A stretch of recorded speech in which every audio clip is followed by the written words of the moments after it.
இன்னைக்கு ஒரு குரூப் சபைக்குள்ள உட்காந்துட்டு இதான் சேட்டை. கடைசி காலத்துல சபைக்குள்ள உட்காந்துட்டு இங்க உட்காந்துட்டு மெசேஜ் அனுப்புது, வந்துட்டியா? உடனே அங்கிருந்து அனுப்புறான், வந்துட்டேன். உடனே இது எங்க இருக்க? உடனே அவன் திரும்பிப்பார். ஏண்டா நாங்க வானத்தை அண்ணாந்து பாருன்னா நீ திரும்பி பார்த்துட்டு உட்காந்துருக்க. உங்களை சொல்ல, நீங்கெல்லாம் தங்கம். நான் சபைகளை நடக்கிறத சொல்றேன். சபை திரும்பி பார்க்குற இடம் இல்லை. திரும்பி பார்த்தீங்கன்னா லோத்துவின் மனைவி ஆயிடுவீங்க ஒரு நாளில். இங்கே உட்காந்துட்டு திரும்பி பார்க்கறது, சேட்டப் பண்ணுறது, இங்கே உட்காந்துக்கிட்டு அப்படியே பார்க்கறது, அந்த வேலையெல்லாம் நிறுத்திடு.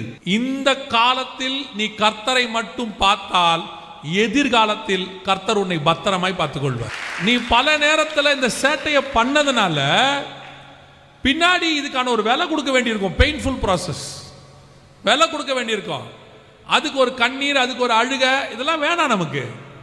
நல்ல ஆண்டவர் ஃபர்ஸ்ட் ஏசியில் ட்ரெயினில் டிக்கெட் புக் பண்ணி கொடுத்தா அப்படியே பரலோகத்துக்கு வர வழியை பாருங்க. ஏன் இந்த மாதிரி சேட்டையில் மாட்டி வெங்காய வண்டியில் ஏறி லாரியில்